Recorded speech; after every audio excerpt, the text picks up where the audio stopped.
A filosofia de Platão ajuda a desenvolver e multiplicar certas tendências de ordem psíquica. O psicótico é alguém que entra em conflito com a realidade. Ele não aceita esse mundo.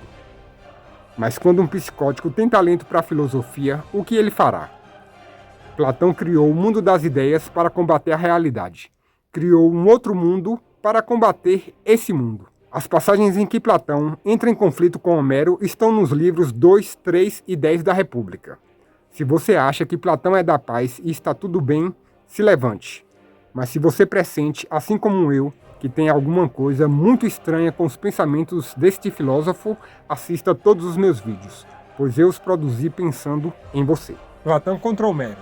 Eis o verdadeiro, o inteiro antagonismo. Platão, o maior partidário do além, o grande caluniador da vida. Homero, o divinizador da vida, a natureza áurea. Vamos conhecer Homero e entender por que a Ilíada e a Odisseia são um reflexo da natureza e despertaram o ódio de Platão. Homero viveu no século VIII a.C., 300 anos antes de Platão. Não se sabe a data do seu nascimento nem a sua cidade de origem, mas sabe-se que era filho da aristocracia grega. Com uma lira na mão, viajou por todo o mundo helênico, tendo contato próximo com muitos reis e nobres daquela época, aprendendo as grandes características dos homens mais valentes de uma civilização altamente cultivada. A Ilíada narra o desentendimento entre Aquiles e Agamenon durante a Guerra de Troia, e chama a atenção pela moralidade nobre dos heróis. Os deuses participam da guerra, dando conselhos e ajudando aqueles a quem tem simpatia. A ideia de um deus feito de pura bondade ainda não existia, e os deuses homéricos se assemelham muito aos seres humanos. Às vezes são bons, outras vezes são maus. A Odisseia conta as aventuras do herói Odisseu. Com o fim da Guerra de Troia, todos subiram nos navios e voltaram para casa. Mas Odisseu queria ainda mais aventuras, e fura o olho do gigante Polifemo, se deita com a feiticeira Circe, que havia dado uma porção mágica aos seus amigos, transformando-os em porcos e colocando-os no chiqueiro. É feito prisioneiro da deusa Calipso, que lhe ofereceu a imortalidade, caso aceitasse se casar com ela, o que não acontece. Homero nos oferece uma mitologia rica em perspectivas, onde os próprios deuses precisam se esforçar para conseguir os seus objetivos. No Olimpo, Zeus, o pai dos deuses, é o Senhor Supremo. Mas mesmo sendo o mais poderoso, precisa ser inteligente e usar estratégias para garantir que todos lhe respeitem e cumpram as suas ordens. O que acontecia também na vida real, onde os senhores precisavam ser inteligentes para terem o devido respeito. Homero transformou aspectos de sua cultura em um grande desenho literário. Não existiria filosofia grega se não existisse literatura antes, se não fosse Homero. Mas Platão, discípulo de Sócrates, que foi o primeiro a defender a moral dos escravos, estava indignado com a injustiça dos deuses e dizia que os próprios deuses atribuíram a muitos homens de bem infelicidades e uma vida desgraçada, e aos maus muitas alegrias. E ainda botava a culpa nos artistas. Hesíodo e Homero fizeram para os homens essas fábulas falsas. Mas eu devo argumentar que não havia nenhuma falsidade nas fábulas de Hesíodo e Homero, pois em seus poemas eles expressavam a natureza e a cultura com mais beleza do que a própria realidade. Hesíodo e Homero eram poetas, eram músicos e compositores. Eles não estavam preocupados com a verdade absoluta. E além disso, os deuses não tinham a obrigação de serem bons o tempo todo, como Platão achava que seria correto. Mas me responda uma coisa, qual é o principal defeito de um mau caráter? Apontar nos outros os defeitos que ele mesmo tem.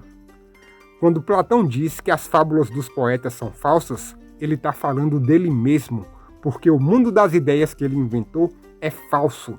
É um mundo que não corresponde em nada com a realidade, e nem sequer com a própria cultura a qual ele nasceu. Enquanto que Homero abordava temas reais, como campanhas militares e a arte da guerra. Os ataques de Platão a Homero são muito mal argumentados. O que autoriza Platão a fazer calúnias contra os poetas é o mundo das ideias, uma coisa que não existe, mas que ele chama de verdade absoluta. Isso só pode ser transtorno delirante. Esquisitice.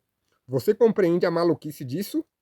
Desenvolveu uma filosofia completa sobre a verdade absoluta, inventando um outro mundo como um aparelho de controle mental para combater esse mundo, e ainda por cima, lançando acusações contra os poetas. Sem dúvida, alguma coisa cortava o coração de Platão.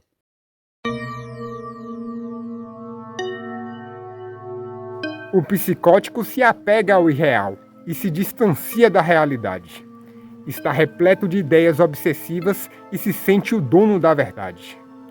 Platão acha que o mundo inteiro é uma simples representação mal feita do mundo das ideias. E Schopenhauer, muito mais próximo de nós, também pensava assim. Para Platão, apenas os verdadeiros filósofos são capazes de conhecer a verdade. Verdades não verificadas, diga-se de passagem. Usava a capacidade de observação e análise para concluir que alguma coisa estava errada, mesmo que nada estivesse errado. Isso é psicose delirante, que ao ser convertido em filosofia, assumiu forma de pensamento racional.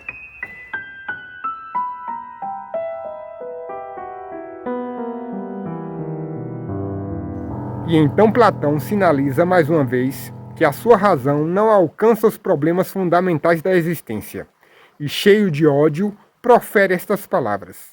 Não se deve aceitar o erro cometido por Homero ou qualquer outro poeta ao dizer esse absurdo acerca dos deuses, que no limiar de Zeus repousam duas vasilhas cheias de destinos, uns bons, outros maus. Vamos ler o texto na íntegra, com algumas modificações para facilitar a compreensão. Sobre os umbrais do palácio de Zeus, 2 tonéis, 2 vasilhas, cheias de bem e mal. Zeus grande, senhor dos trovões, derrama o bem e o mal sobre os homens. Quem as recebe, ora se alegra, ora é tocado pelo mal. Pense comigo.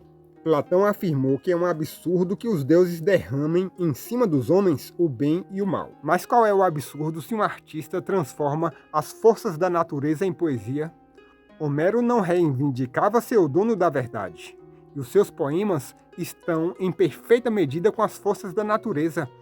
O bem e o mal fazem parte da natureza, fazem parte da existência. Imagine alguém que você dá um arranhão e ela grita de dor e faz escândalo. Esse é Platão.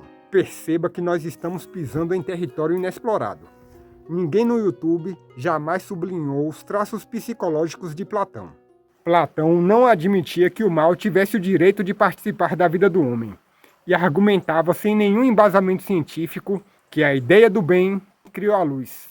É ela a senhora da verdade e da inteligência. E acrescentava, cheio de orgulho, que a faculdade de pensar é de um caráter mais divino do que tudo mais. O que sugere um transtorno mental é que Platão não conseguia olhar para a vida como ela é, ou como ela era em sua época. Por isso querer estabelecer, a partir do pensamento, a partir das ideias que nasceram em sua cabeça, como que a vida deveria ser. Mas pelo menos Maquiavel pensava diferente, e dizia que há tanta diferença de como se vive e como se deveria viver, que aquele que abandona o que se faz por aquilo que se deveria fazer, aprenderá o caminho da própria ruína. E acrescentava com muita perícia e capacidade de observação que o homem que deseja ser bom o tempo todo está fadado à ruína, entre tantos outros que não são bons. Imagine alguém que toma cada vez mais empréstimos a fim de se exibir como sendo uma pessoa boa, bonita e elegante. Mais cedo ou mais tarde, ele terá motivos para se lamentar, porque o banco não irá perdoar essas dívidas. Esse exemplo é para enfatizar que Platão colocou a cultura grega em risco ao declarar que é preciso tomar sempre como referência a verdade absoluta. Como se a verdade absoluta tivesse o poder de livrar alguém do mal.